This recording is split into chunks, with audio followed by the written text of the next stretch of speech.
Baik. Bismillahirrahmanirrahim. Assalamualaikum warahmatullahi wabarakatuh.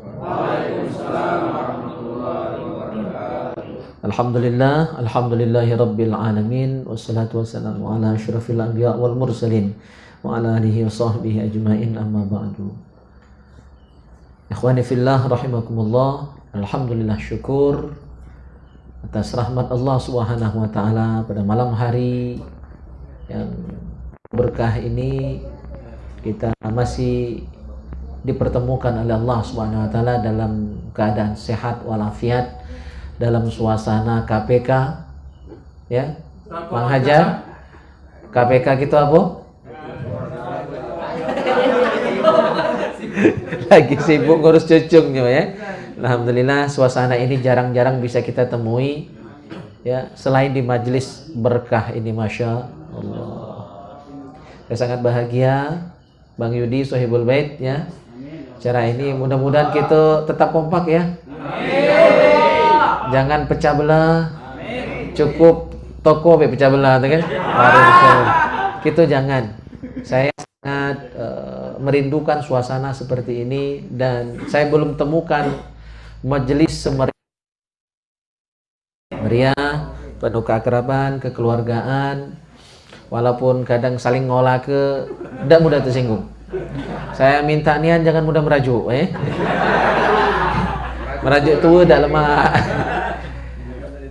Yang sering saya ingatkan itu adalah kita jangan menuntut orang lain untuk memahami kita, tetapi kita lah yang harus memahami kawan-kawan kita. Kita kenali karakter kawan. Ada yang hobi penesan, kita maklumi, walaupun kadang kebangetan penesan, kita maklumi, ya. Kita harus menyesuaikan diri dengan lingkungan. Kita semua sedang berproses menuju itu, termasuk saya yang berbicara ini belum sempurna, masih jauh, masih banyak kurang. Saya pun masih terus belajar dan belajar, maka kita saling mengingatkan, ya. Jadi jangan nih, aku harap kamu mudah tersinggung, mudah merajuk, tak datang lagi, ya. Ada hal-hal sepele. Cara kawan kan mak itu nian. Biasanya orang tuh semakin deman, semakin lemah ngolah ke. Ya, Gus Baha itu saja begitu, ya. Dalam ceramah beliau tuh sering, siapa galak disebut Gus Baha itu? Ketua Bujang dan sebagainya. Itu makin sering disebut makin senang. Seharusnya kalian bangga, jangan tersinggung, jangan baperan, ya. Cara berkawan tuh tidak mudah baperan. Kalau dengar-dengar tersinggung tuh belum berkawan itu. Yang namanya berkawan itu, yuk, pokoknya saling kerwankan, tidak mudah sakit hati, ya. Pokoknya senang kawan, senang kita, susah kawan, susahnya kita. Kunu ibadallahi ikhwana. Jadilah hamba-hamba Allah yang berdulur, yang bersaudara. Cara berdulur, mana cara berdulur? Kan bagus. Akur. Bukan bermusuh kita diajarkan. Walaupun orang musuh, kita jangan musuh. Orang luat tubuh jangan benci. Biasa hidup tuh itu nih. Ya, oke. Mudah-mudahan kita senantiasa diberikan taufik oleh Allah untuk senantiasa kompak dan istiqomah, ya. Amin ya rabbal alamin. Salawat dan salam semoga senantiasa tercurahkan ke hadirat junjungan kita Nabi Muhammad sallallahu alaihi wasallam serta keluarga, sahabat dan pengikut beliau. Oke, luar biasa malam hari ini sudah kita tadi ngaji, ya, nyimak Fatihah, nyimak doa iftitah, nyimak ngantar tongkat, ya. Yang ini sunnah dalam mazhab Syafi'i. Tak sunnah dalam mazhab lain silakan. Yang tak makai itu ada yang diikutinya. Kita yang makai ada dalil, ada dasar. Jadi tidak usah nak saling salah gitu, ya. Kalau kita kan enjoy saja, ya. Orang pakai ataupun tidak kan kita enjoyable. Enjoy saja. Wong lainnya kadang ngerok nih, ya. Makai tidak nyalai baik. Kalau kita tidak boleh seperti itu, ya. Walaupun kita makai, kita tidak perlu mencela yang tidak makai. Ya, saya tidak redo kalau kamu nak berbantah masalah itu, ribut-ribut masalah itu. Cara kita adalah cara Islam yang wasaton. Kita Islam yang moderat. Tak pro sana, tak pro sini. Termasuk dalam politik kita pun moderat. Kita tidak usah nak milu-miluan dukung sana, dukung sini. Cuma kita welcome untuk seluruh elemen yang ada, ya. Jadi kalau kita welcome itu, ya, kita bisa masuk ke manapun. Kita tidak berada di satu golongan, tapi kita berada di atas semua golongan yang ada. Kita bisa menjadi penengah, kita bisa jadi wasit. Ya, itu yang saya harapkan kita semua tetap kompak di situ. Amin ya. Baik, kita bahas lanjutan kitab akhlak dulu. Bahasan yang ke-8, Nabiyuka Muhammadun sallallahu alaihi wa alihi wasallam. Akhlak kita kepada Nabi kita, junjungan kita, teladan kita, Nabi besar Nabi Muhammad sallallahu alaihi wasallam. Ayyuhal walad al-adib, wahai anak yang beradab, yang berakhlak. Kama yajibu alaika an tu'azzima rabbak. Sebagaimana kita wajib mengagungkan, memuliakan, membesarkan Allah Subhanahu wa taala, yajibu alaika aidan, kita wajib juga an tu'azzima nabiyyaka sallallahu alaihi wa alihi wasallam. Wajib juga kita memuliakan Nabi Muhammad sallallahu alaihi wasallam. Maka kalimat syahadat itu kan dua kalimat syahadat, bukan sekok kalimat, dua kalimat. Kita bersyahadat tauhid tanpa bersyahadat Rasul tak sah Islam kita. Atau sebaliknya, syahadat Rasul saja tak bersyahadat tauhid tak sah juga, harus dua-duanya. Itu bukan pilihan, mutlak harus ada kedua-duanya. Syahadat tauhid, syahadat Rasul. Cinta Allah, cinta Rasulullah. Tak boleh separuh-separuh. Udkhulu fis silmi kaffah. Islam itu totalitas. Ya, jangan cuma beriman kepada Allah tapi tidak beriman kepada Rasul. Cinta kepada Allah tapi tidak cinta kepada Rasul. Qul in kuntum tuhibbunallah fattabi'uni. Kalau kalian betul cinta Allah, ikuti aku. Cintai Nabi, sayangi Nabi, bela Nabi. Walaupun kita tidak melu demo.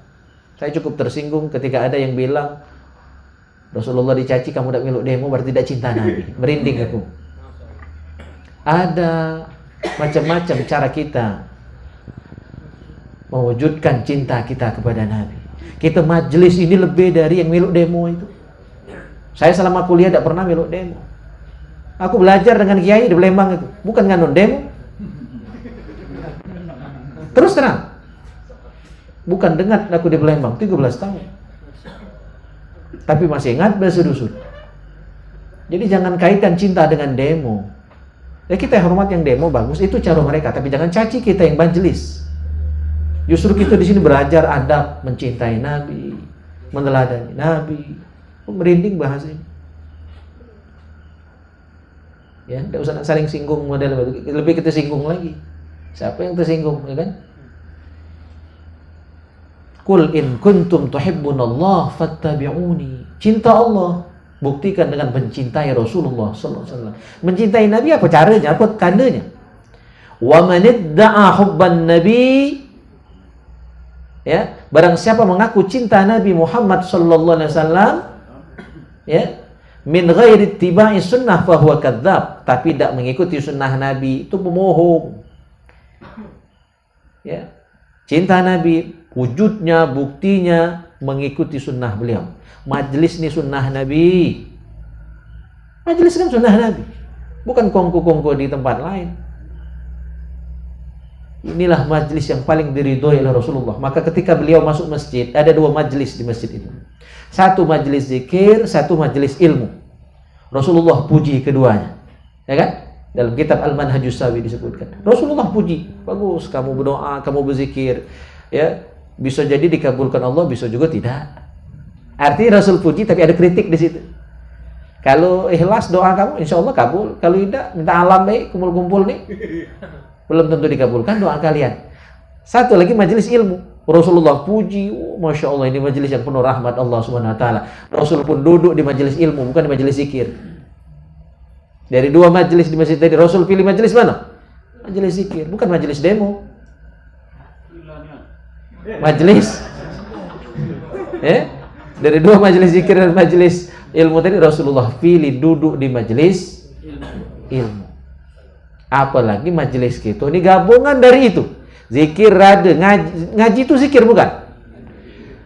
Fadhkuruni azkurkum, ingatlah kepadaku maka aku akan ingat kepada kalian. Dalam kitab Syarah Tanqihul Qaul, ulama menafsirkan 20 tafsir ayat itu. Jadi maksud zikir kepadaku, maka aku pun akan zikir kepadamu. Kata Allah itu apa? Banyak. Zikir, tasbih, ngaji, belajar, dakwah itu zikir kan. Salat itu pun zikir.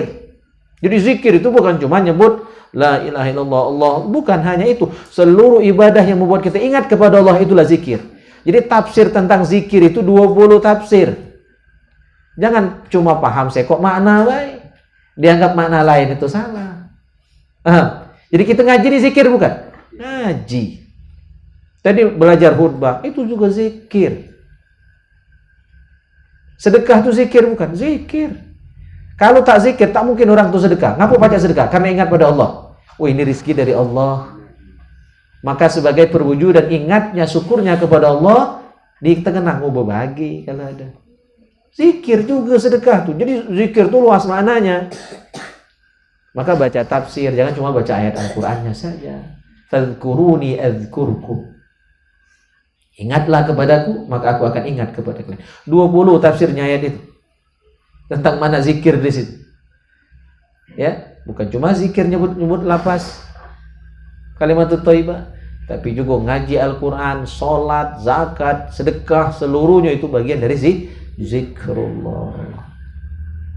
Jadi kalau ngaku cinta Nabi, tidak mengikuti sunnah beliau, bohong. Atau mufaraqah dari jamaah. Saya sampaikan hadis. Wa man syazza finnar. Barang siapa yang nyemeli keluar dari jamaah yang selama ini dia sudah continue di dalamnya, ngeri aku sampaikan hadis itu. Kaget dia syazza finnar. Nyemeli pula di neraka. Jadi ketika jamaah itu sudah bagus kompak, ngapa nak keluar? Hati-hati. Kecuali di sini mengajarkan ajaran sesat. Ada tak ajaran sesat? Semua kita mengajarkan kebaikan di sini. Tak hati ajaran sesat. Kita belajar tauhid, kita belajar akhlak, kita belajar fikih, kita belajar menempa diri untuk siap jadi imam, jadi khotib minimal di kampung kita. Di mana sesatnya ajaran kita? Maka saya ketika Bang Yudi bilang tempo hari di rumah, Bang Yudi senamanya, itu saya sangat tersinggung juga. Bukan mudah tersinggung, tapi kok ada orang belum tahu apa-apa tentang kita, menuduh kita macam-macam. Di BSB itu mayoritas ustadz-ustadznya orang MUI. Saya ketua komisi fatwa. Ustadz Arisman itu sekretaris komisi. Ustadz Soehardi juga, walaupun beliau tidak terlalu intens, beliau juga bagian dari majelis ulama. Dan keberadaan kita ini sudah saya laporkan dengan pimpinan kita Ustadz Samsul Rihal. Bagaimana orang dengan mudahnya ngomong kita sesat di BSB. Saya panggil ke MUI kalau ada yang berani ngomong ini. Kita akan interogasi apa alasan bilang sesat dan sebagainya. Ya, kita tidak main-main, dan dakwah kita juga serius. Kita tidak nyari raih, kita tidak minta alam, kita tidak nyari duit di sini. Bahkan kita justru berkorban, apalagi Sohibul Bait gitu. Nah, tapi memang ya itu ujian. Walaupun panas hati tetap semangat. Jadi wajib menghormati Nabi sebagaimana kita menghormati Allah Subhanahu wa taala. Wajib cinta Nabi sebagaimana kita cinta kepada Allah Subhanahu wa taala. Dasarnya jelas, qul in kuntum tuhibbunallah fattabi'uni. Wa tamla'a qalbaka bi mahabbati, dan kita wajib memenuhi hati kita ini dengan cinta kepada Rasulullah sallallahu alaihi wasallam. Ya, maka biar hati kita penuh dengan mahabbah, dengan cinta, rajin-rajin nyebut nama Nabi. Caranya mana salawat. Ya. Man ahabba syai'an aktsara min zikrih. Barang siapa mencintai sesuatu, maka dia akan banyak menyebut sesuatu yang dia cintai. Kalau cinta Nabi, banyak salawat. Cinta Allah, banyak zikir. Ya, itu caranya. Maka bagus juga ide dari saudara kita Zen ya. Kalau nanti kita ada loka, ada rezeki, kita beli hadro, kita latihan. Itu penyemangat untuk sholawat. Tapi tentu walaupun tidak ada hadro, kita tetap sholawat kepada Nabi Sallallahu Alaihi Wasallam. Makin banyak sholawat, makin bagus. Ya, makin menunjukkan mahabbah kita, cinta kita, rindu kita kepada Rasulullah Sallallahu Alaihi Wasallam. Nanti kalau ada rezeki, sempat haji, sempat umroh ziarah, ziarah ke makam Rasulullah. Itu luar biasa. Kalau kamu tak nangis, itu tanda tak cinta Nabi. Ziarah ke makam Nabi nanti, waktu haji, waktu umroh, mudah-mudahan semuanya bisa berangkat ke tanah suci. Ya, sambil berdoa, cepat berbini. Yang jomblo-jomblo, rasakan atmosfer ketika ziarah ke makam Nabi di Masjid Nabawi itu luar biasa. Ya, karena kita cinta Nabi, rajin sholawat di tanah air ini, kesana kaget waktu ziarah, masya Allah, ya, netes air mata, ngalir, deres, teger-geru nangis. Itu tangis bahagia. Selama ini hanya sholawat dari jauh. Saat itu, masya Allah, sholawat langsung di makam Nabi. Assalamualaikum ya Rasulullah. Assalamualaikum ya Nabi Allah. Assalamualaikum ya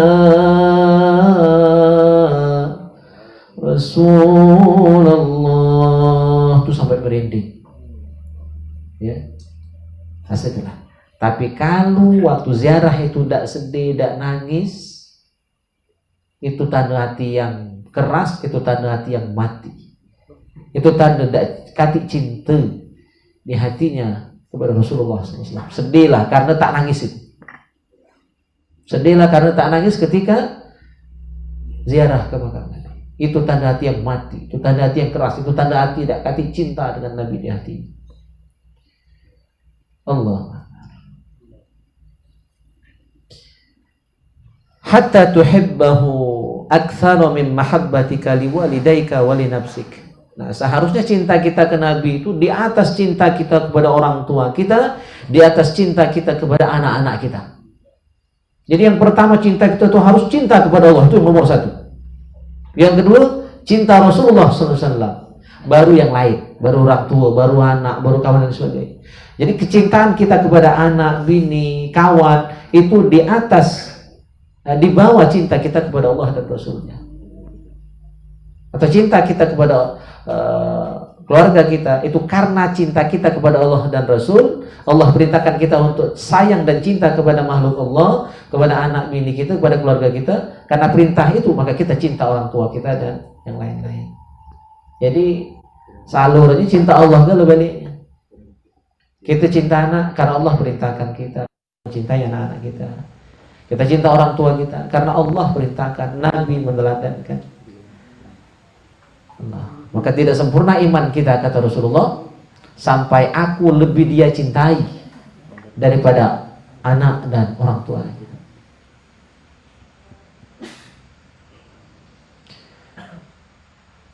Wali nafsik, dan dibandingkan diri kita sendiri, jadi kalah. Jadi cinta diri kita, cinta orang tua kita, cinta anak kita itu di bawah cinta kita kepada Allah dan Rasul. Nomor satu. Li'annahu alladhi 'allamana dinal Islam. Karena Nabi lah yang mengajarkan kita Islam, walaupun kita tidak langsung. Kita ini belajar melalui guru-guru kita.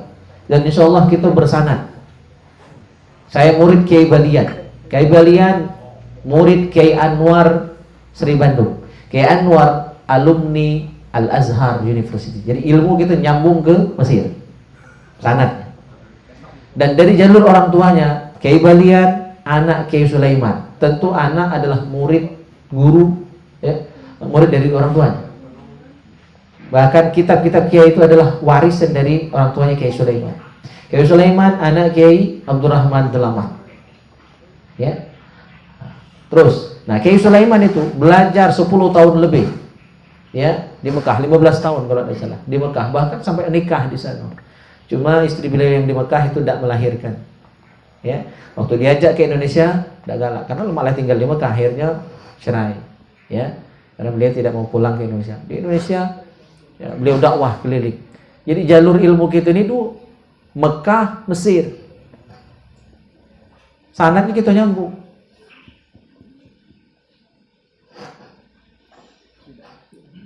Nah, jadi walaupun kita tidak langsung berguru kepada Rasulullah, dan pasti tidak bisa langsung, ya kan? Sombong orang ngomong aku langsung dapat ilmu dari Nabi, langsung baca Quran hadis, langsung pinter, langsung jadi ahli fikih. Siapa kita? Ulama lagi pakai sanad, kita bukan ulama ngaku bersanad. Ya, langsung tidak pakai sanad lagi, langsung nyambung ke Nabi. Langsung ambil Quran, hadis. Bahasa Arab lagi tidak baca. Hadis tak hafal, yang pernah saya ceritakan tiap hari. Nyalai gitu. Nah, jadi sekarang banyak yang tidak tahu diri. Seharusnya tunduki diri, lolo cara lolo. Kan? Bengak ngaku pintar. Miskin ngaku gaya, ya kan? Jahat ngaku belaga. Timbean. Nah, jadi kita harus masing-masing tahu posisi kita di mana, sehingga kita bersikap sesuai dengan situasi, sesuai dengan ya kita. Jangan lebih dari posisi kita. Nah, kita ini cuma pembaca kitab ulama, bukan ulama. Guru saya pun tidak mengaku ulama. Beliau cuma ngutip pendapat ulama, bukan ulama. Jadi kita ini, para ustadz saat ini itu bukan pewaris Nabi. Kita ini cuma pewaris ulama. Kalau nak nyebut pewaris Nabi itulah tinggian makom gitu. Walaupun memang ada hadis al-ulama warathatul anbiya. Ulama adalah pewaris Nabi. Berarti kan langsung. Nah kita ini kira-kira apa pewaris Nabi? Pewaris ulama pun tidak layak kita nyebut diri kita. Jauh makom kita dari ulama. Ya. Kita ini cuma tolabul ilm, penuntut ilmu. Orang-orang yang berupaya belajar untuk menjadi pribadi yang lebih baik. Kalau be Allah kasihan nak ngampuni kita, dosa kita banyak, ibadah kita dikit, ya kan? Cuma kita ini berharap kasihan Allah, Pak. Berharap rahman rahimnya Allah. Kalau layak, tak layak. Tak layak kita ini dapat ampunan. Tak layak kita ini masuk surga. Istimewa surga itu. Kita ini siapa? Ya, cuma orang dusun yang sembahyang melintang mojor, khusuknya jauh, ikhlasnya jauh. Fatihah badbut. Ya. Jadi sadar diri ya, masing-masing sadar diri. Level kita masih jauh dari ulama, apalagi nak langsung ngambil ilmu dari Nabi. Jadi kita ini cuma berguru bacanya, guru, belajar. Saya tidak pernah membatasi diri belajar cuma di satu majelis. Silakan kamu nak berguru dengan siapapun, selagi dia benar. Ciri ajaran sesat, dia tidak boleh berguru dengan orang lain. Ya, itu ciri ajaran itu sesat. Karena ditakut salah, makanya murid tidak boleh belajar dengan orang lain. Takut diprotes, takut disalahin. Kalau gitu biasa, kan? Nak nyalain, nak tidak, ya kan? Itu kadang-kadang bukan salah, cuma perbedaan. Ya, silakan. Asal baik berguru. Guru dengan Pak D, ya kan? Berguru dengan Habib Zain, mumpung dekat. Saya oleh kurang waktu, tapi tetap berguru walaupun online. Ya. Tuh ya. Nabi lah mengajarkan kita ajaran Islam. Wa bisababihi arafna rabbana. Dan sebab beliau kita bisa kenal Allah, ya. Allah dengan segala sifatnya, dengan segala asma'nya, dengan af'alnya. Kita kenal Allah dengan wasilah Rasulullah sallallahu alaihi wasallam. Wa farraqna bainal halal wal haram. Kita banyak tahu mana halal, mana haram. Itu karena Nabi yang jelaskan. Kalau Al-Qur'an baik yang turun, katik Nabi yang menyampaikan wahyu tadi. Tidak ada Nabi yang menjelaskan tafsir Al-Qur'an. Mana kita tahu maksud ayat Al-Qur'an? Orang Arab baik itu tidak seluruhnya paham maksud Al-Qur'an. Banyak contoh. Ya. Nah, apalagi kita yang bukan orang Arab. Apalagi Al-Qur'an zaman Nabi tidak katik titik, tidak katik baris. Al-Quran yang asli itu tidak ada titik dan baris zaman Nabi dulu. Al-Quran dikasih titik dan baris itu pada masa Sayyidina Ali karramallahu wajhah. Beliau punya murid namanya Abul Aswad Ad-Du'ali. Nah, inilah orang ahli nahwu sorof pertama. Muridnya Ali bin Abi Thalib, Sayyidina Ali bin Abi Thalib. Pada masa beliau lah Al-Quran itu dikasih titik dan baris. Zaman Nabi batasa katik beda. Mana lagi itu nak ngaji? Ya. Sin dengan shin tak kati beda zaman Nabi. Pada masa Sayyidina Ali, beliau punya murid, beliau diktikan ilmu nahwu sorof itu kepada muridnya Abul Aswad Ad-Du'ali. Akhirnya disempurnakan lagi pada masa dinasti Bani Umayyah. Pada masa itu gubernur Madinah adalah Hajjaj bin Yusuf Al-Thaqafi. Disempurnakan. Baru pelah pacak kita nak ngaji seperti saat ini. Ada titiknya, ada barisnya. Lah ada titik, ada baris lagi saru tuh Bung Haji. Masih ada pas panjang pendeknya. Masih salah berisnya. Ya, wa'allimna dibaca wa'allamna, kan?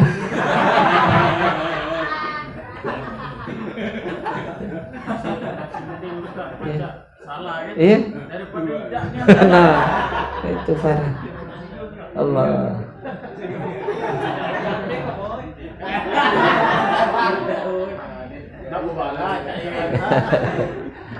Oke, lanjut ya. Wa farraqna bainal halal wal haram. Kita baca bedakan mana benar, mana salah, mana halal, mana haram.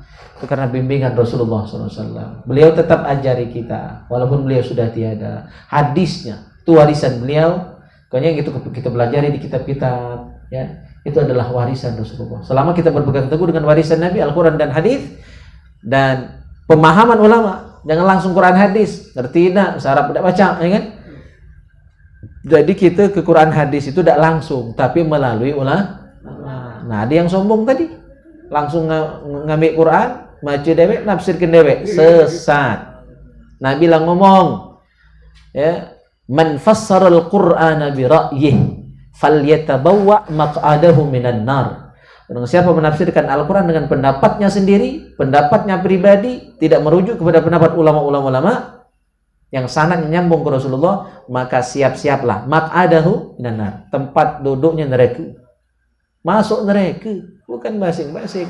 Maka kata Imam Jalaluddin As-Suyuti dalam kitab Al-Itqan fi Ulumil Quran, juga kata Syekh Al-Imam Badruddin Az-Zarkashi dalam kitab Al-Burhan fi Ulumil Quran, haram menafsirkan Al-Quran bagi yang tidak baca bahasa Arab. Seluruh bahasa Arab, bukan cuma baca ana anta ini cuma baca ana ani ana anta anti antu. Lah nak nafsirkan Quran, lah nak ngomong hebat. Ya. Jadi tahu di batasan. Kita bukan ulama, ikut ulama. Fas'alu ahla dzikri in kuntum la ta'lamun. Bertanya, bertakon dengan ahli zikir. Ahli zikir itu ulama kalau tidak tahu. Jangan nauna. Baik. Ini apa? Kedekatannya. Kedekatan itu.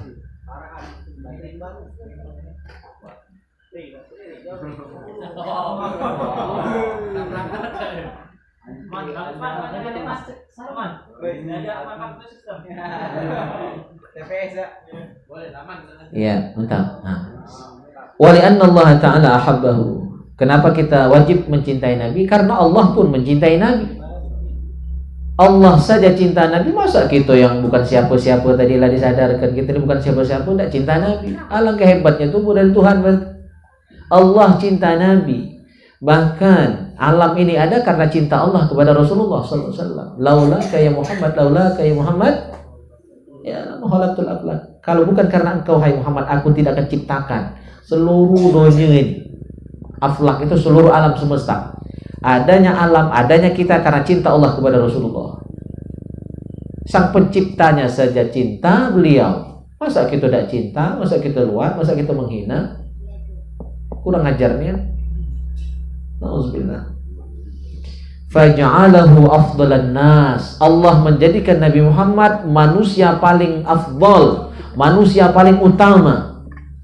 Bahkan beliau itu adalah insan kamil, manusia paling sempurna. Jadi kalau disebut insan kamil itu Nabi Muhammad sallallahu alaihi wasallam. Maka Sayyid Muhammad bin Alawi Al-Maliki Al-Hasani itu sampai punya kitab Al-Insan Kamil. Itu tentang Rasulullah sallallahu alaihi wasallam. Saya alhamdulillah tahun 2019 borong kitab karya Sayyid Muhammad bin Alawi Al-Maliki Al-Hasani, seluruh kitab karya beliau saya borong, itu harganya 2,5 juta. Itu berapa judul kitab, seluruhnya saya borong tahun 2019. Saya ini kolektor kitab, tapi alhamdulillah juga galak juga macam walaupun dikit. Insan kamil, ya. Wa sayyarahu qudwatan lana fil akhlaq wal adab. Dan Allah menjadikan Rasulullah bagi kita sebagai qudwah, teladan, ya, dalam akhlak dan adab. Luar biasa Rasulullah, seluruhnya bagus. Ya, seluruhnya bagus, akhlak beliau, adab beliau dalam semua bidang. Ya. Idza ahbabta nabiyyaka sallallahu alaihi wasallam, apabila engkau cinta nabimu Nabi Muhammad sallallahu alaihi wasallam, mana caranya? Yang pertama, fattabi'hu fi siratihi, ikuti beliau ikuti Rasulullah Sallallahu Alaihi Wasallam dalam sejarah beliau, ya, biografi beliau yang baik luar biasa. Ya. Wa'mal binasaihi, amalkan nasihat beliau. Jadi hadis itu bukan cuma dibaca, bukan cuma dipelajari. Ya, akhirnya apa? Hanya dibangga-banggakan, aku belajar kitab ini, aku belajar kitab ini, aku hafal kitab hadis ini, hafal Bukhari, Muslim, hafal Sunan Abu Dawud, Ibnu Majah, Nasai, ya, dan kitab-kitab hadis lain. Cuma dibanggakan saja tapi tidak diamalkan, nonsen. Itu kati apapun. Ilmu itu cuma wasilah. Saya sering bilang, belajar ini, majelis ini cuma lantaran untuk dapat ilmu, untuk paham agama. Tujuannya apa? Amal. Amal juga bukan tujuan akhir. Amal itu tujuannya apa? Supaya kita diampuni Allah, dirahmati Allah, diridhoi Allah Subhanahu wa taala. Maka itu bagus yang dikirim oleh Mugi tadi. Ya. Apa Ki? Itu luar biasa. Itu yang saya maksud. Ya. Jadi Allahnya yang kita cari. Kalau cuma selain Allah, rizki, cuma dapat rizki belum tentu dapat Allah. Tapi kalau kita dapat ridho Allah, maka seluruh makhluk tunduk. Binatang buas pun tunduk dengan kita, apalagi cuma teh. Gampang. Tinggal makan, tegok. Habis. Ya, itu. Jadi raih cinta Allah, jangan hanya cinta makhluk. Tidak seberapa cinta makhluk. Terakhir, litanala mahabbatullah wa ridha. Dengan kita mengikuti sunnah Nabi, ya, teladan Nabi, mengamalkan nasihat beliau sallallahu alaihi wasallam, kita akan memperoleh mahabbatullah wa ridha, cinta Allah dan ridha dari Allah Subhanahu wa taala. Nah, itulah hadza ghayatuna, itu tujuan akhir kita. Allah cinta kita, Allah ridha dengan kita, itu yang sangat kita harapkan. Ya. Jadi bukan nyari materi, bukan nyari doanya, kecil gini kita nyari doanya dengan hadir di majelis ini, buang-buang waktu baik, sia-sia. Ya. Walaupun kita ngejar akhirat itu, insya Allah dunia akan ngiri. Ya. Kita hadir majelis ini, tuan rumah lah siap, teh, pisang, gepuk-gepuk nih kan. Insya Allah. Itu karena kita ngejar akhirat. Coba kamu di tempat lain, ya kan, ngapar-ngapar tempat lain, nyantai-nyantai tempat lain, belum tentu dapat berkah dari majelis barokah ini kan. Jadi ngiri, doanya tuh ngiri. Ya, kecil ke kalau cuma yang kita incar adalah dunia. Incarlah akhirat, dunia ngiri. Tanamlah padi, rumput tumbuh. Jangan tanam rumput. Ya, sampai kiamat akan tumbuh padi. Nah, itulah gambaran dunia dan akhirat. Baik, kita cukupkan di sini. Sebelum pertanyaan, kita langsung bahas kitab. Jadi biar pertanyaannya sesi terakhir. Kita bahas kitab satu lagi, kitab Al-Manhajus Sawi. Minggu tadi kita bahas kisah yang sangat menyedihkan. Ada orang yang apa? Yang 3 macam itu. Ada orang yang jihad fisabilillah. Dia nyangko masuk surga. Memanglah dijenguk kan surga. Lah dijenguk kan iman surga. Tapi begitu nak masuk urung. Kenapa? Allah Maha tahu jihad kau tu tak ikhlas. Ya, jihadmu tuh minta alam, minta katakan berani, hebat, melawan, ya kan? Tapi ternyata jihadnya cuma ngarap dunia, ngarap pujian, minta katakan pahala. Urung masuk surga. Akhirnya pahala jihad tadi dilemparkan ke mukanya, digiring dia masuk surga. Oh, gitu. Nah, jangan jadi orang lain. Kuncinya ikhlas segala-galanya. Tak ikhlas, tak tahan. Jengoklah rombongan kita nih yang keluar masuk itu. Ya, jadikan pelajaran, jadikan ibrah. Ingat cakap-cakap aku nih. Kalau tak ikhlas tak akan bertahan lama. Tak akan tahan lama. Maka alhamdulillah yang dari awal memang biker subuh ini dibentuk. Maka sekarang tetap konsisten, tetap komitmen. Padahal tak kati untung secara materi. Berkorban lagi adu. Itu uti keikhlasan. Waktu itu akan membuktikan siapa yang ikhlas yang tidak. Kalau yang minta alam ketahuan tuh lah. Ibarat kita nyimpan buntang, busuknya ke mamuan tuh lah. Nak disimpan maman, masih mampu tuh lah. Itulah gambaran ketidakikhlasan, riak, minta alam. Itu ketahuan dari siapapun. Ya, jadi belajar ikhlas, buku dikit-dikit ya. Yang kedua apa contohnya kemarin? Orang yang belajar ya, dan mengajarkan Al-Quran. Oh, lagi kok pahalanya besar, pahala ngajar, pahala belajar Al-Quran. Pas ditanya, ternyata niatnya salah, tidak ikhlas karena Allah. Akhirnya pahala ngajinya, pahala belajarnya, pahala ngajarnya dilemparkan ke rainya. Tak alam kau tuh, ya. Minta katakan ahli ilmu, minta katakan kiai, minta anggap ustaz, minta cium tangan, minta hormati di murid-murid, ya kan? Tidak ikhlas kau ngajar itu, lemparkan kerainya pahala tadi, dilemparkan, ya, akhirnya digiring masuk neraka. Yang terakhir, orang yang banyak sedekah, ya, rajin sedekah, orang kaya, dia merasa pantas masuk surga karena sedekah sendiri. Ternyata Allah lebih tahu isi hati kita, ya, akhirnya karena sedekahnya tak ikhlas, akhirnya pahala sedekah tadi orang diberikan tapi justru dilemparkan, ambillah. Mintalah pahala jangan dengan aku ya Allah. Mintalah pahala dengan orang yang kau riak dulu waktu di dunia. Disempolakan Allah. Ya, salah masuk itu.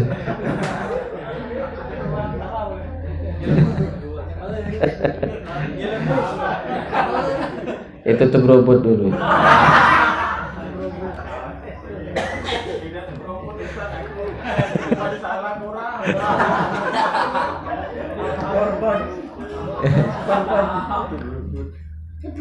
Kan orang yang riak itu, yang ujub, yang sombong dengan amalnya, menyangka amalnya itu kan bagus, nyangka amalnya sempurna, nyangka amalnya hebat.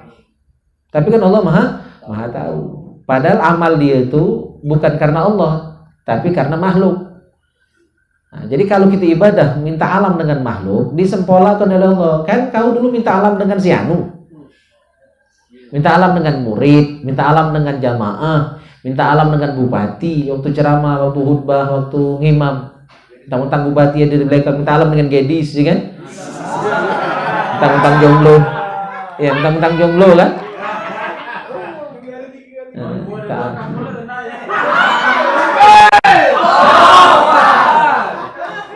Nah, kata Allah, mintalah pahala dengan yang kau minta alam dulu. Kalau kita minta alam dengan Pak Kasat, minta pahala dengan Kasat, jangan dengan aku ya Allah. Kan disempolakan, dibalikkan cakap. Yang pacak minta pahala dengan aku, pacak minta masukkan surga dengan aku ya Allah, yang ikhlas karena aku, bukan karena yang lain. Kalau karena yang lain, mintalah dengan yang lain tadi. Itulah sia-sia amal itu kalau riya. Ya, jadi sia-sia, jauh datang dari Sukaraja, ya, Bang Herman, hilang be kalau riya. Terus terang. Aku datang dari Cangkring, walaupun jauh Cengkareng itu ya. Naik pesawat Cengkareng ke sini. Nah, sering dipleset ke kawan Cangkring Cengkareng. Sia-sia be, suara habis, awak sengal, mata ngantuk, pegel, megang mic. Hilang be kalau tak ikhlas, hilang be. Ya, kaget di akhirat dia balik ke Tuhan. Bahkan ada kisah tentang orang yang riya itu. Ya. Jadi dia itu pintu surga lah manggil dia. Begitu datang ke depan pintu surga, tiba-tiba pintu surga tadi tertutup. Dia lah nak masuk, merasuk. Surga lah rindu dengan aku, tak sabar nak aku masuk aja dia. Begitu sudah sampai di depan pintu surga, pintu tadi tertutup. Orang masuk. Juga ada? Mungkin pintu pertama, pindah ke pintu kedua. Padahal pintu kedua itu jauh jalan, sengal berjalan ke pintu kedua. Terbuka juga. Baru nak masuk, tertutup. Dipermainkan oleh Allah Subhanahu wa taala. Sampailah seluruh pintu surga tadi, yang berapa jumlahnya? Ya. Di pintu surga terakhir dia laka mengasah. Sengal kan? Jalan ngejar pintu tadi. Begitu sudah dekat, orang juga masuk karena pintu tadi tiba-tiba tertutup. Ya Allah, dipermainkan. Ngapa? Karena di dunia dia mempermainkan Allah. Ngakunya ibadah ikhlas, tapi labetnya minta alam. Coba doa iftitah yang kita baca itu kan jujur pengakuan kita. Tapi benar tak kita lakukan itu? Inna solati wa nusuki wa mahyaya wa mamati, apa ujungnya? Lillahi rabbil alamin. Salatku, ibadahku, hidupku, matiku hanya karena Allah. Ini Anda. Kalau tidak, pemohon. Itulah tidak ikhlas itu. Iya, ini apa sholat kita karena Allah? Jangan-jangan karena tak kelemahan. Mentang Imam Al-Amir, ya kan? Tak sembahyang di Al-Amir tak lemah. Karena dapat SK. Ya kan? Ya. Nauzubillah. Kalau tak ikhlas itu. Oh, akhirnya dia ngomong, ngaku ya Allah, lemaklah aku langsung masuk neraka aja. Daripada nyingok surga tapi orang masuk. Dijugakan. Ya, kan lo lemaklah langsung dihukum daripada diancai tapi tidak dapat barangnya. Ya kan? Itu kan kecewa luar biasa. Ngapa kata Allah? Dulu kau mempermainkan aku, maka hari ini pun engkau dipermainkan. Akhirnya masuk neraka. Orang masuk surga walaupun lah terjinguk, nyesal banget kan. Nauzubillah.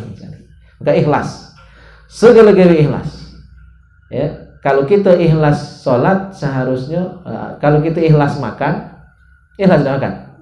Nah, dia beratuan makan ya. Ikhlas gala kan? Ma itu juga gawe lain. Ikhlas ke juga.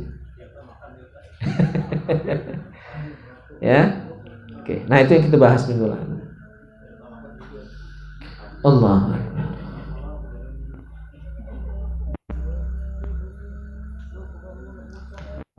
Waqala sallallahu alaihi wasallam, sayazharu qaumun yaqra'una al-Qur'an yaqulun man aqra'u minna man a'lamu minna man afqahu minna ulaika hum waqudun nar. Nauzubillah. Jangan jadi tiga manusia ini lagi. Siapa orang ini? Akan tiba masanya ini akan ada orang-orang yang mereka pintar ngaji, bagus ngajinya, mungkin hafal Quran, pacak ceramah, pintar khutbah, kan cuma ngantar tongkat, hebat ceramahnya, tinggi ilmu agama. Tapi apa kata mereka? Yaqulun, mereka berkata, man aqwa minna, dak kati yang lebih pintar baca Al-Quran dibandingkan aku. Cuma aku yang hebat ngaji, cuma aku yang hafal Quran, yang paling hebat yang lain. Meremehkan orang. Nah, ini ya. Jadi sumber kesombongan itu ilmu salah satu. Orang berilmu cenderung sombong. Ya, orang kaya cenderung sombong. Keturunan baik-baik, keturunan pejabat itu cenderung sombong. Kalau hati-hati. Nah, tapi ada yang lebih bahaya, lebih jahat lagi, awak buyan sombong. Pintar sombong masih ada alasan, walaupun salah ya. Yang lebih salah lagi, buyan sombong. Ya, pintar sombong masih ada alasan.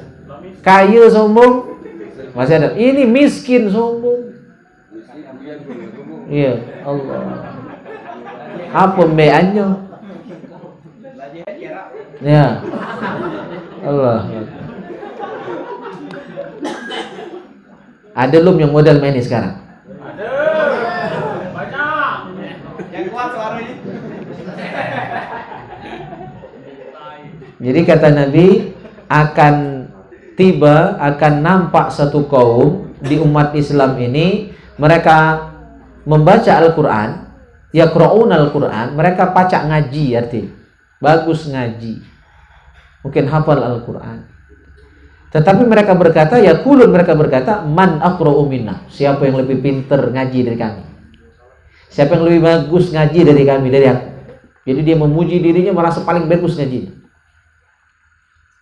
Ada na'udzubillah, buang sifat itu kalau ada. Walaupun kita memang bagus, walaupun kita memang pintar, tidak boleh merasa lebih pintar dari orang lain. Yang lain salah gitu. Ya, dia itulah yang benar, dia itulah yang bagus.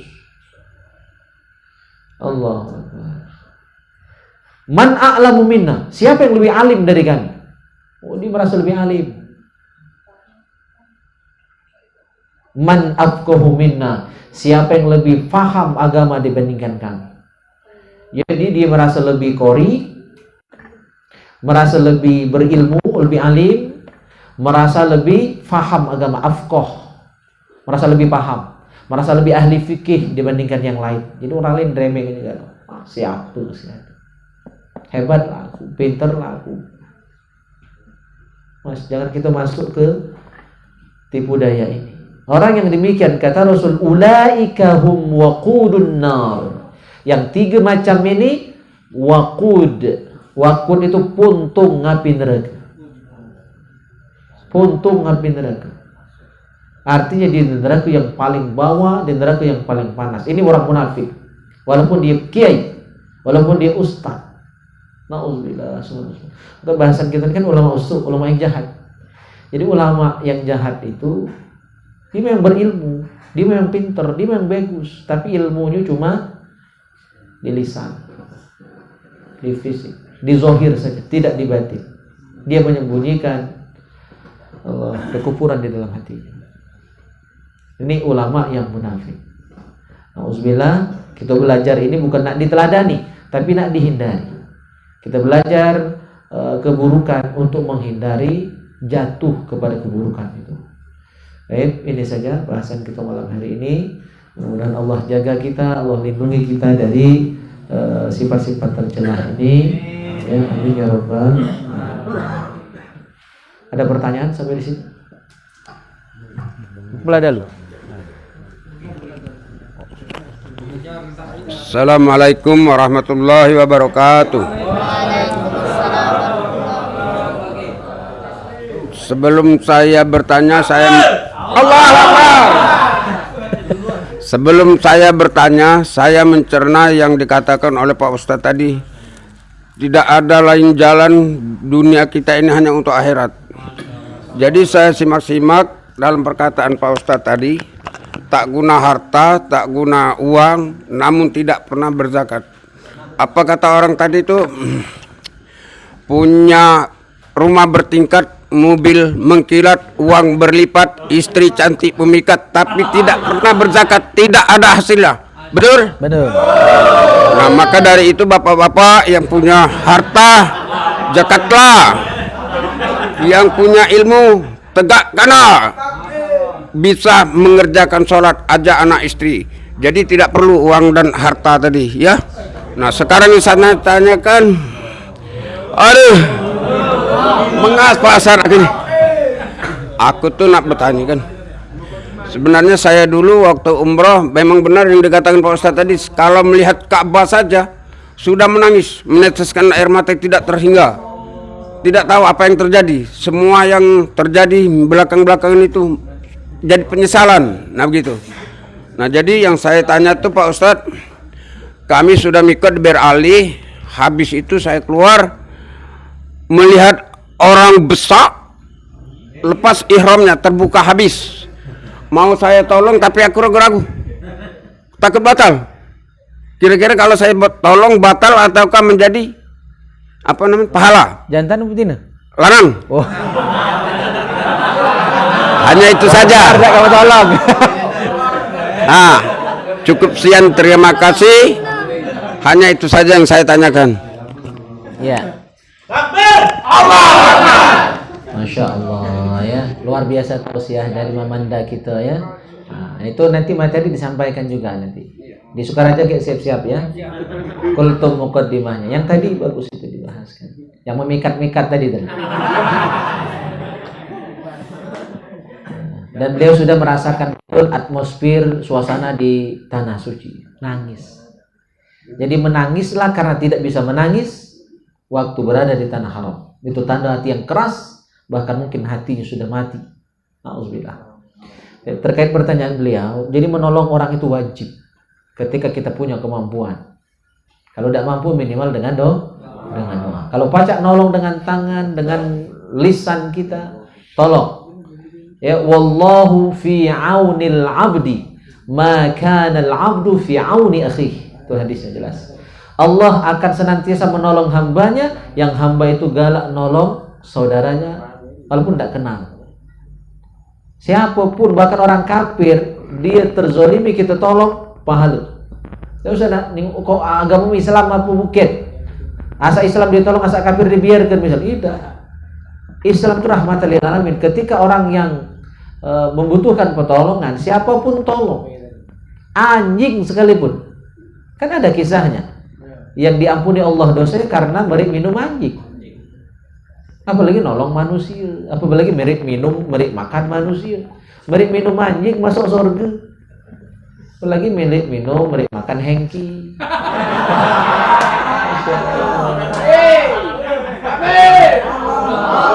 Ya, jadi Mang Hajar wajib ditolong.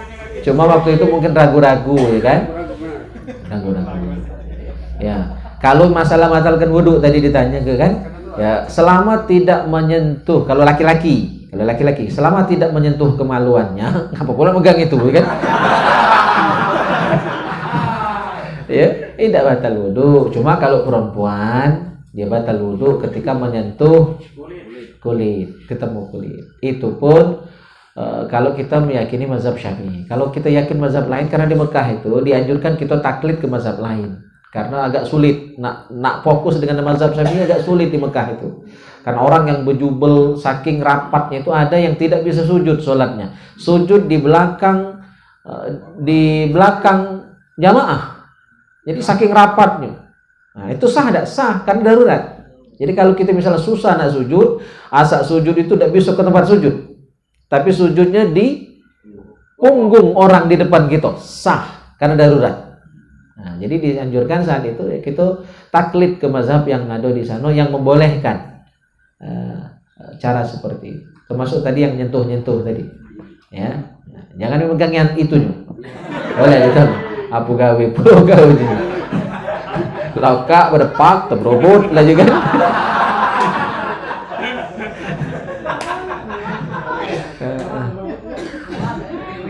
Viral pokoknya. Buat status kayak ya, kita ini kan masa kecil kurang bahagia. Jadi asal ada kata-kata itu viral kan. Mau tahu baik. Sorry ya, jangan tersinggung lah sudah datang lagi. Ya. Kalau yang merajuk sumpahi dia. Iya. Masa lah akrab masa anak muda merajuk ya kan? Ya, sudah. Ada lagi? Masya Allah.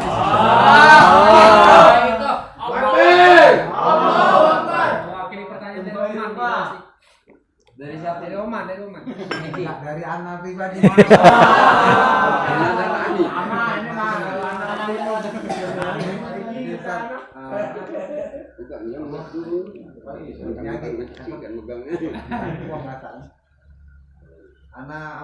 Anak mimpi kan berapa hari kemarin lah mimpi ketemu Habib itu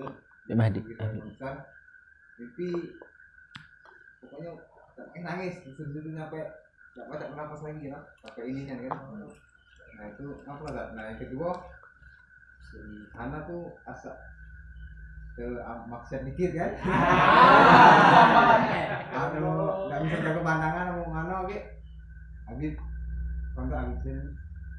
Pasti di mimpi tuh kayak anak di tegur ini aku ya ada kesalahan pasti ini pasti di malamnya didatangi. Kadang enggak do ngomong cuma disenyumin kadang kita mikir oh ini Ingat salah tuh ya.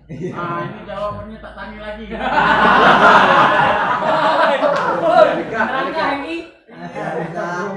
Jangan pernah mimpi kan? Lagi tidur, lewat. Nah, tidur kan di campai barang di atas. Terbangun kan?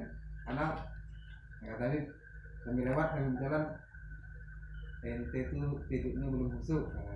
Wow. Pikir berarti selama dalam ngambil tindakan tuh belum matang terus belum busuknya yang sholat gitu. Keluar jauh. Kadang terhari juga kadang asal Insyaallah.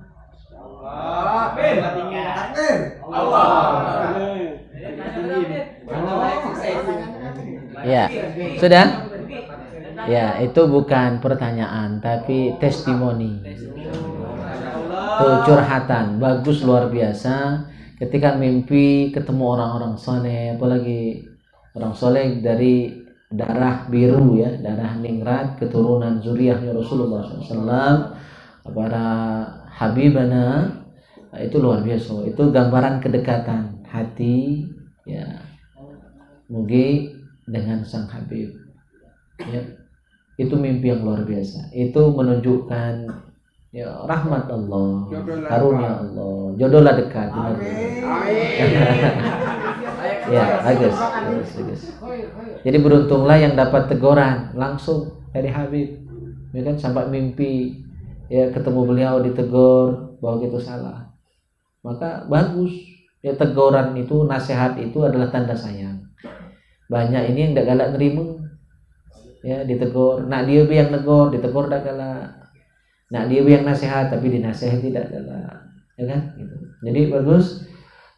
Dan jadikan itu sebagai bahan untuk introspeksi, untuk terus ya berbenah diri menjadi lebih baik. Ya. Banyak hal kita ini yang belum sempurna, yang ke pandangan, yang ke telinga. Maka sebenarnya kita ini ya harus mekakkan telinga, harus mutukan mata sebenarnya terhadap aib orang lain, ya terhadap hal-hal yang diharamkan oleh Allah SWT. Kan kita belum bisa menjaga itu, apalagi hidup di zaman ini. Banyak nian yang ngerusak panca indera kita itu. Jadi kita jihad kita di situ. Tidak usah nak jauh-jauh ke Palestina. Jihad melawan nafsu, jihad mengendalikan mata, jihad mengendalikan mulut kita. Itu jihad yang luar biasa. Itu jihad akbar. Kan jihad melawan nafsu itu jihad besar. Jihad musuh orang kafir itu kata Nabi itu jihadul asghar, jihad kecil. Ya. Al jihadul akbar itu adalah jihad melawan nafsu kita. Nafsu itu kan pengen yang lemak-lemak, nyengok yang bening-bening, terjeli itu mati, ya kan? Tidak usah ke yang bujang, yang latu lagi saya. Menghajar jangan nyengok terkapar. Nah, itu kan jihad kita semua, ya. Oke, bagus, lanjutkan. Ada lagi?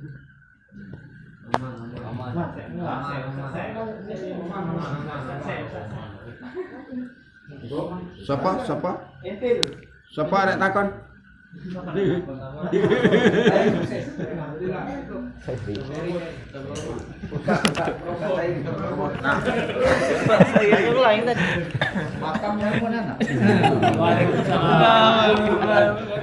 Assalamualaikum warahmatullahi wabarakatuh.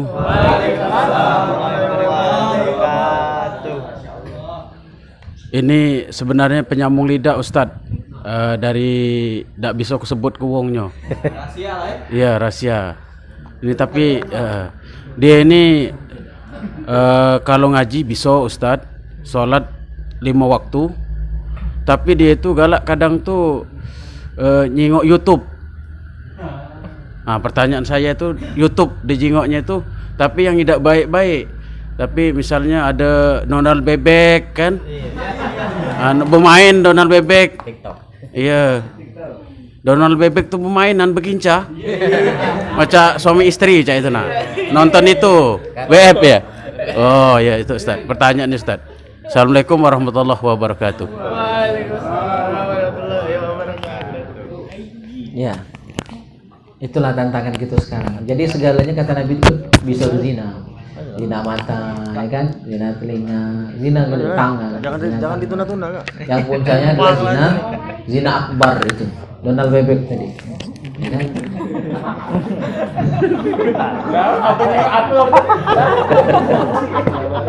Iya. Itulah cara setan ya, menggelincirkan iman kita macam-macam. Jadi ya berupaya kita ini harus menyesuaikan antara ilmu dengan amal. Nah itu kan berarti belum selaras. Ilmunya udah sana. Nah amalnya nyingok Donald Bebek itu kan amalnya yang salah berarti. Artinya belum bersesuaian antara lahir dan batin, antara ilmu dan amal. Nah itu yang paling kita takutkan. Ya, Rasul pun sangat khawatir, nanti akan ada bahasanya kita bahas. Rasul itu lebih khawatir fitnah ulama yang fasik. Ya, ulama yang fasik itu hanya alimul lisan, hanya pintar di lidah, tapi tidak pintar alias bodoh dalam beramal. Ya, mencegah maksiat tapi dia yang maksiat, ngajak untuk taat tapi dia belum taat. Nah itu dalam Al-Quran kan disebut apa?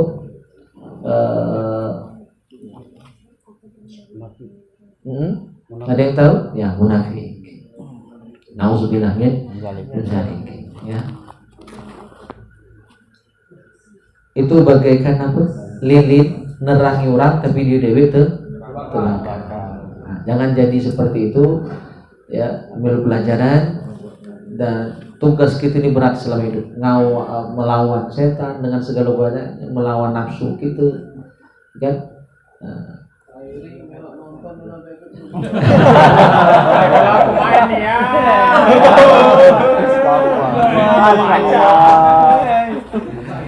Main donal ya. Ayo ke belakang lu.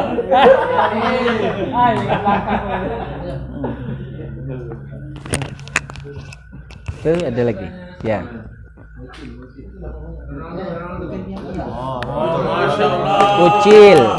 Kucil, Ustadz Cilik.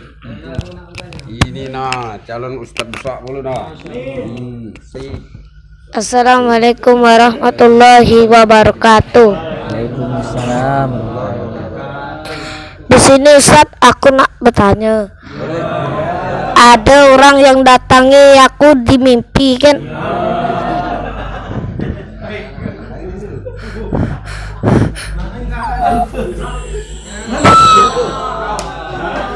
Oh itu Ustaz.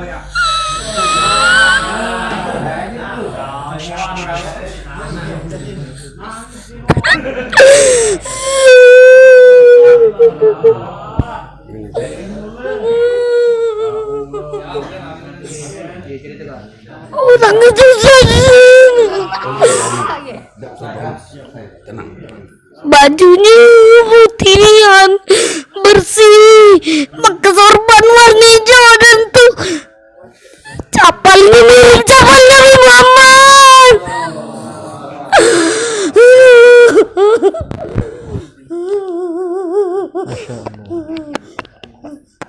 Tenang. Jangan nangis ya. Bagus.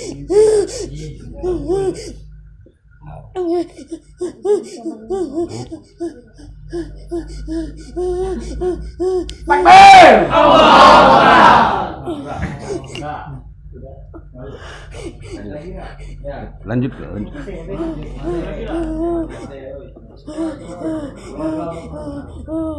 Ya. Masya Allah. Luar biasa ya, anak sekecil ini.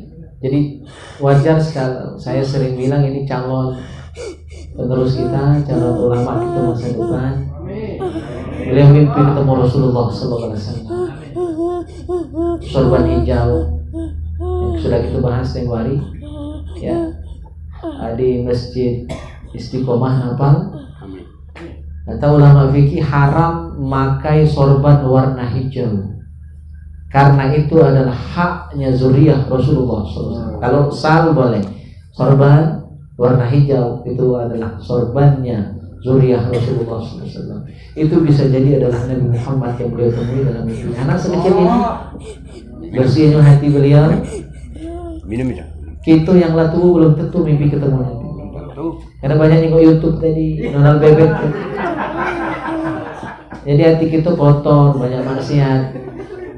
Orang yang bisa mimpi ketemu Rasulullah itu yang pertama dia ahli salawat, yang kedua orang memang betul-betul cinta Nabi SAW, dan orang yang hatinya bersih. Ini dari kecil sudah dapat kemuliaan luar biasa. Jadi berpanggil ya, kalau dijaga beliau ini titip di pondok lagi. Ini calon ulama itu Ustaz. Ini ulama kan. Masya Allah, merinding sampai dengar kisah beliau. Ya. Allahumma shalli wa sallim ala sayyidina Muhammad wa ala ali sayyidina Muhammad. Masih ada? Cukup? Jadilah ada. Ya, masih ada. Silakan. Iya, aku boleh.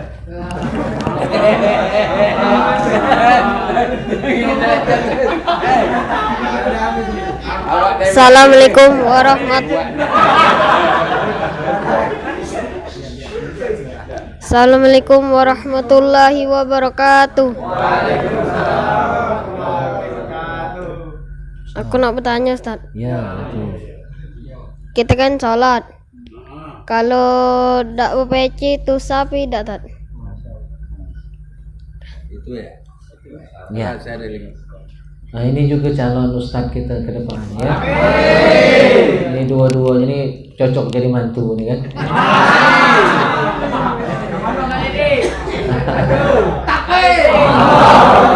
Besan gitu kayak ada. Tinggal milih ya. Ada anak-anak gadis kan. Nah, ini calon ulama kita masa depan. Calon Imam Al-Amir, bahkan mungkin Imam Istiqlal kayaknya kan. Akan bisa jadi imam ya. Yang jelas imam BSB ya.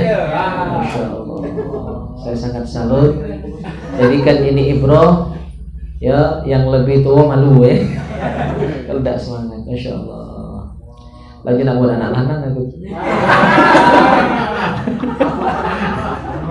Ya tiga kan, cewek galau kan.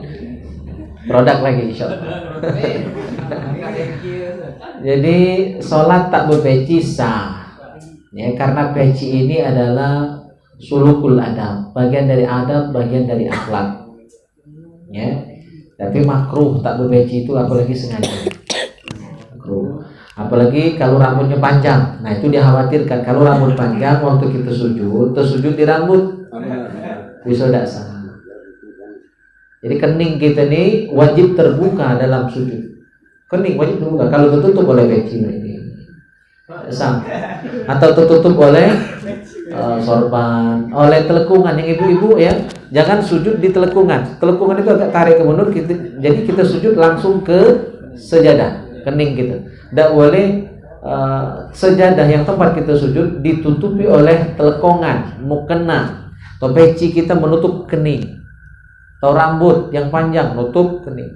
Maka kita berpeci itu supaya rambut kita yang panjang, kalau yang rambutnya panjang tidak nutupi kening. Nah, kalau sampai nutupi kening bisa sujud tidak sah. Sujud tidak sah, sholat bisa batal. Cuma kalau rambut pendek tak apa-apa, tidak berpeci. Nah, ayo. Banyak yang kena, yang lalas kan. Oke, jadi sholatnya sah selama rambutnya tidak panjang. Ya, karena kening ini harus terbuka. 7 anggota sujud, kening harus terbuka. Tidak boleh tertutup oleh yang ikut bergerak bersama gerakan kita. Ya, gitu. Paham? Ya. Masih ada? Ya, silakan.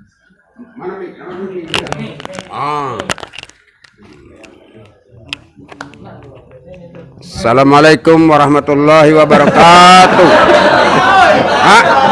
Aku dulu nanya. Siapa tadi? Ya, yang tidak. Nak laparangannya tak? Iya. Tidak apa-apa. Nak laju lupa nak aku tanya tadi kan ini kawan. Dah ngacau ni kan. Aku tak nanya, dia nak nanya. Jadi sudah stop. Allah Akbar. Ini Pak Ustaz kan. Apa namanya tuh? Nak bertanya tadi lagi lupa lah. Tahu tidak ni. Ini kan apa? Aku lah nak bertanya tadi nak lupa dah. Kalau tidak.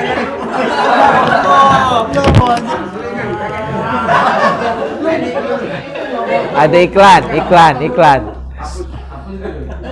Assalamualaikum warahmatullahi wabarakatuh.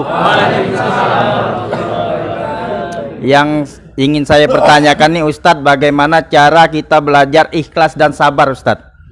Apalagi sabar Pak Ustadz, beratnya rasanya Pak sabar. Apalagi sabar dalam rumah tangga itu Pak Ustadz. Ini pribadiku dewek Pak Ustadz. Jadi mana lah cara kita tuh belajarnya Pak Ustadz? Iya, sabar. Ngomong aja sabar. Cuman kalau mungkin latih Pak Ustadz kan, sabar kan. Itu baik Pak Ustadz. Assalamualaikum warahmatullahi wabarakatuh. Waalaikumsalam warahmatullahi wabarakatuh.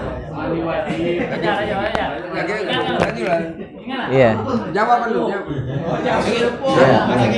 Luar biasa. Pertanyaannya itu sangat berat.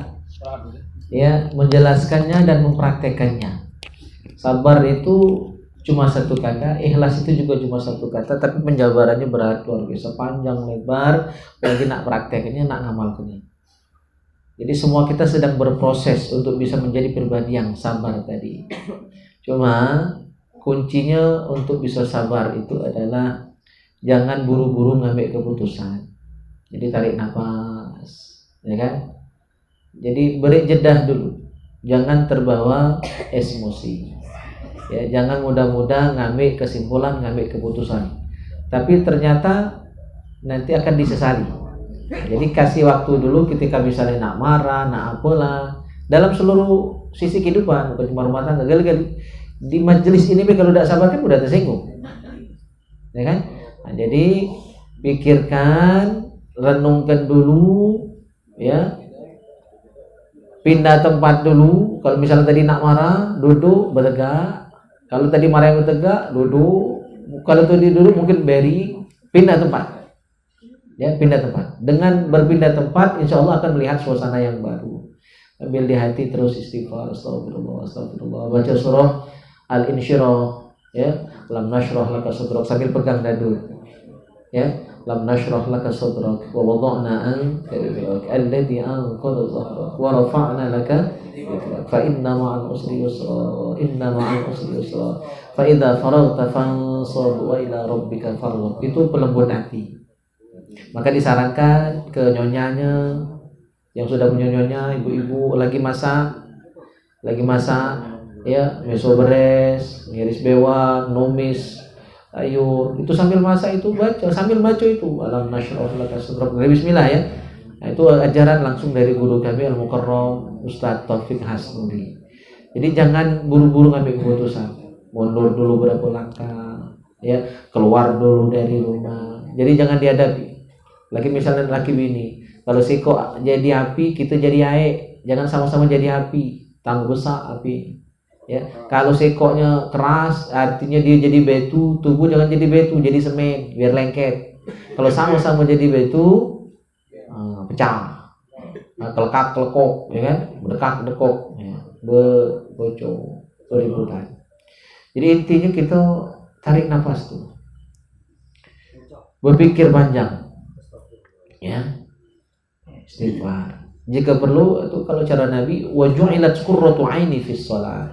Rasulullah itu untuk menenangkan dirinya sholat, ya, wa ju'ilat qurratu aini fis shalah. Nah, kalau kita kan pas ada masalah melamun, ya, cari hiburan, akhirnya kita bertemu kawan diajakin narkoba. Nah, itu jalan yang salah. Jadi Nabi bisa mengatasi kegalauan yang sedang beliau hadapi, termasuk nak marah, nak dan sebagainya. Bahkan Nabi itu kan fala'allaka bahiun, sampai ingin mencelakakan dirinya sendiri karena pengennya seluruh orang itu kalau baca beriman, tapi ternyata ada yang tidak beriman juga, malah menolak dakwah beliau, kan sakit itu. Nah, tapi Nabi ketika galau sholat. Nah, ini yang jarang kita lakukan, wudu, sholat, adukan hajat kita, masalah kita sebesar apapun itu kepada Allah SWT. Ada kating-kating masalah, ya, seluruh kita, hatta saya yang pecahnya lemak bercakap ini sama banyak masalah juga. Nah, cuma tidak cepat-cepat ngambil keputusan tadi, ya, kage nyesal gitu pas buru-buru tadi. Nah, jadi itu salah satunya diantaranya. Jadi banyak istighfar, banyak berdoa, ya, baca surah Al-Insyirah tadi. Masuk ini juga nak makan, nak minum, yang lagi masak, betanak, baca ayat itu. Itu tuh pelembut hati, isi rumah. Bukan cuma gitu, seluruh rumah itu kalau makan masakan yang dibacakan surah Al-Insyirah itu, insya Allah akan dilembutkan hatinya, ya. Dan jangan diladeni. Kalau nak ngajak beributan, beleri, ya, istighfar. Tidak ketahan di ngomong sejam 2 jam. Kalau misalnya nak bertengkar, ya kan, beleri. Ya, kalau ditunggu panas dengarnya kan, lanjut ribut. Bukan berlarian nih, berlarian nikah lagi aja gitu. Nah, itu tak sabar.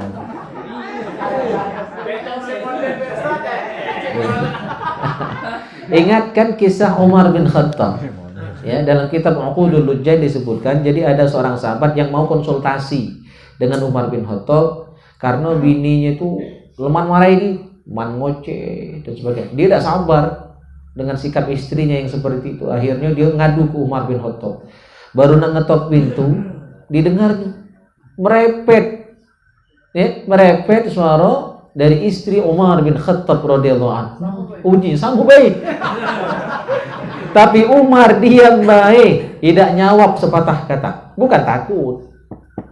Ya, siapa yang takut dengan bini? Dekati orang takut dengan bini. Ya, yang ada tuh ngalah lah. Kalau nak melawan, sekali tamu mati. Cuma kan ngalah, sayang. Mandi agang kan mudah. Ya, Umar yang sangat melawan, pemberani, singa padang pasir, dimarahi bini, diam. Tidak dibalas, tidak jawab. Bukan sama-sama api. Umar jadi air saat itu. Umar jadi adonan semen saat itu. Ya kan? Dia nah, jadi sahabat itu mikir sama baik. Beloklah sahabat tadi nak konsultasi, nak ngadu, yashtaki ila Umar. Ya, dia nak ngadu dengan Umar, minta solusi. Belok, baru belok putar badan, Umar buka pintu. Oh, ada kamu ya? Ngapu. Masalah tubuh sama aja.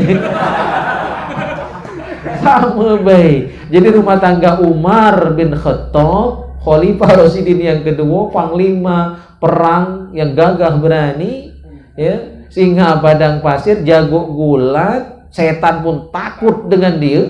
Setan itu saking takutnya dengan Umar, kalau Umar lewat jalan ini, ya, setan meleleh lewat jalan lain. Terjingok selop Umar bin Khattab, setan berlari.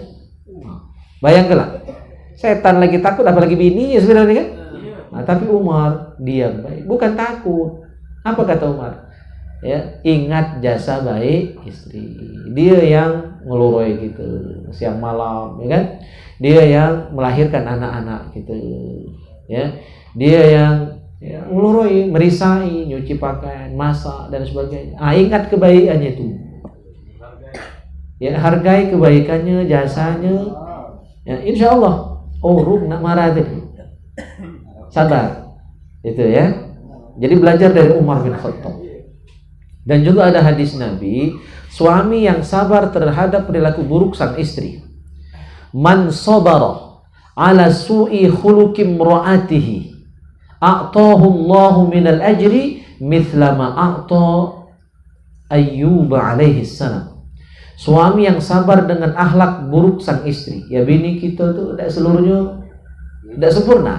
Ya, pasti ada salah, pasti ada kurang. Kadang masak kemasinan, kadang ketawaran, kadang beranak motong, kadang keliaan, dan contoh-contoh yang lain. Atau mungkin caranya yang kurang bagus, kadang jarang senyum misalnya kan. Memang potongan rainya mah itu sudah terima lah, bini tunggu kan. Atau cara cakapnya yang kadang-kadang judes, kan macam-macam tabiat. Yang tadi saya bilang di awal, kita yang harus menyesuaikan. Jangan pinta orang menyesuaikan dengan kita. Jadi kita yang harus menyesuaikan sikap bini aku ini. Nah, kita yang ngimbangi. Jangan kita yang maksa diri dia untuk berubah sesuai kehendak gitu. Jadi kita yang harus adaptasi. Lama-lama kayak dia bisa beradaptasi dengan dia. Jadi sang suami yang sabar dengan akhlak sang istri yang kurang bagus, mungkin yang buruk barangkali kasarnya, ya, tapi tetap sabar. Ya, tetap sabar. Arti sabar itu kan habsun nafs, mampu menahan diri, mampu mengendalikan diri, itu sabar. Kalau tak pacak nahan diri, tak sabar. Tahan ke. Nah, gitu. Maka Allah akan kasih sang suami yang sabar ini pahala Nabi Ayyub alaihi salam ala balaihi, atas semua cobaan yang diterima oleh Nabi Ayyub.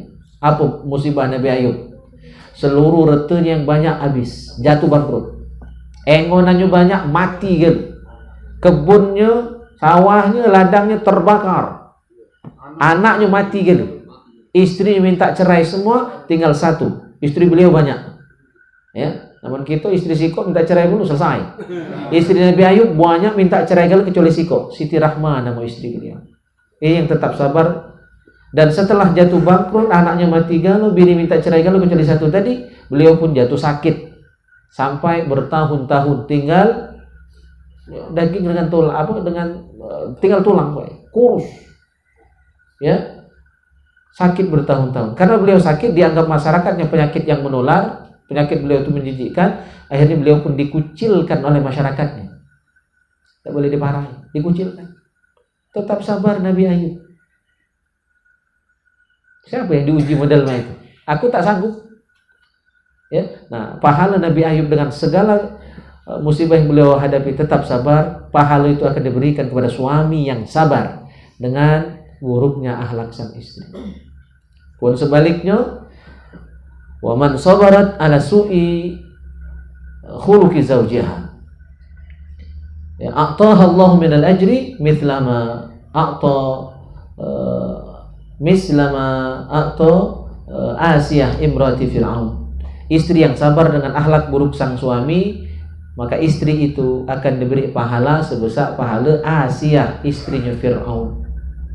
Asiyah ini wanita mukminah, dia bini Fir'aun. Fir'aun itu ngaku Tuhan. Nah, siapa istri-istri di dunia ini yang lebih jahat suami dari Fir'aun? Tak kati. Paling jahat itu Fir'aun. Jadi ibu-ibu sejahat-jahat laki itu tidak sejahat Fir'aun. Masih ada baiknya laki ibu-ibu itu. Ya. Nah, si Fir'aun ini ketika tahu bininya, istrinya Asiyah itu beriman kepada Allah, dihukumnya. Bini dewe dihukum dan dibunuh. Mana cara bunuh bininya? Ya. Tangan kiri kanan diikat, kaki kiri kanan diikat, ditarik kencang-kencang, dan dari atas bukit disiapkan batu besar, digelindingkan, nah dijatuhkan ke tubuh istrinya. Nauzubillah, itu suami paling kejam, kan? Ya. Nah, tetapi Allah ya membantu hambanya yang sedang teraniaya, yang terzalim itu. Akhirnya Asiyah istri Fir'aun berdoa, ya Allah, bangunkan aku istana di surga. Bangunkan aku istana di surga. Maka dalam sekejap Allah itu kun fayakun, gampang saja bagi Allah. Menciptakan langit, bumi, alam semesta raya ini gampang, apalagi cuma menciptakan istana di surga. Akhirnya Allah ciptakan istana yang terbuat dari batu marmer putih. Malaikat langsung datang beritahu, ini istana yang akan engkau tempati di akhirat nanti, di surga nanti. Dalam sekejap. Ya, begitu Asiyah melihat istana itu, maka nyawa beliau pun melayang. Ya.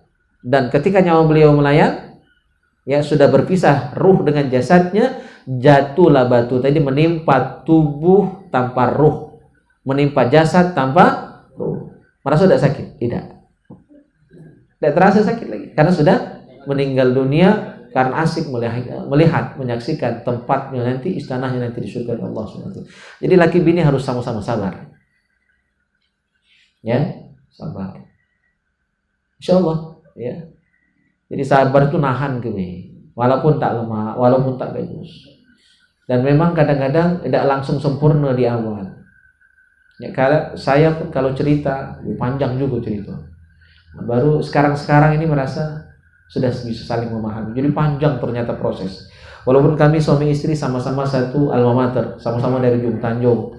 Di Palembang kami sama-sama kuliah di Ma'had Sa'ad bin Abi Waqqas. Sama-sama juga berguru dengan Ustadz Nawawi. Saya berguru dengan Ustadz Nawawi, istri saya dengan istrinya Ustadz Nawawi, Ustazah Lailatul Mu'jizat. Sama. Tapi ternyata ketika sudah menikah ada saja perbedaan-perbedaan. Dan itu ternyata bertahun-tahun untuk bisa menyamakan persepsi itu tadi. Ya. Ini memang butuh perjuangan dan itulah jihad. Maka setiap sisi dari kehidupan kita dalam rumah tangga itu adalah jihad, perjuangan, ya, yang bernilai pahala di sisi Allah Subhanahu wa taala. Ya. Oke, jadi sabar ke, tahankan. Itu mungkin kepanjangan barangkali jawaban kami, ya. Nah, demikian. Mas tadi lagi nggak ada pertanyaannya? Nah, terakhir ya, pemungkas ya. Assalamualaikum warahmatullahi wabarakatuh. Allahu Akbar. Ini saya bertanya tentang ikhlas, Pak Ustadz.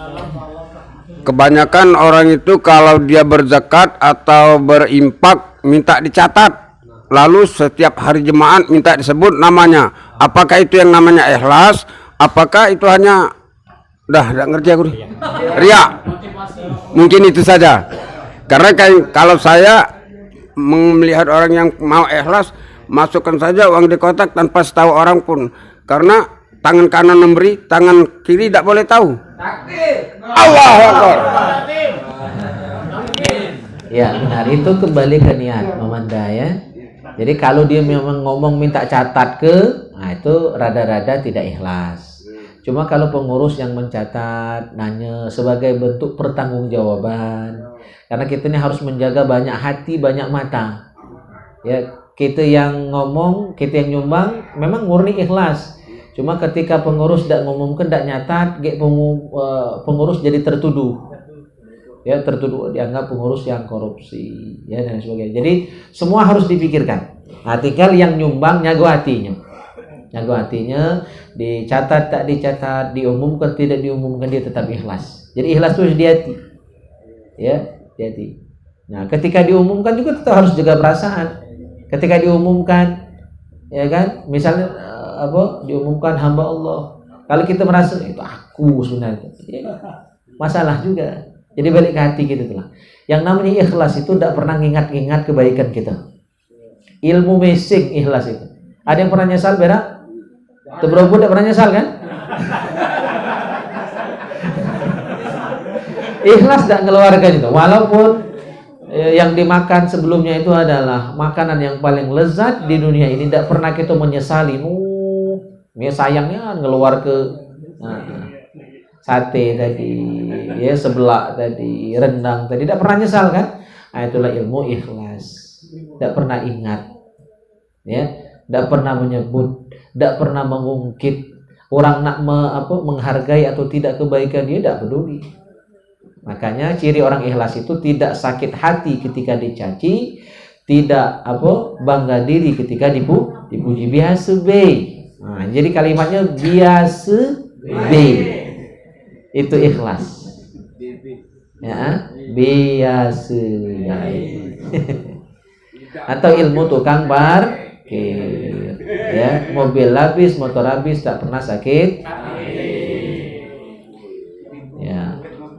Itu dua kata yang tadi saya bilang, lemak nyebut, sehari praktek. Berupaya. Dan satu lagi, jangan ngandalkan diri dewek. Minta tolong dengan Tuhan. Ya Allah, berikan aku kesabaran. Ya Allah, berikan aku keikhlasan.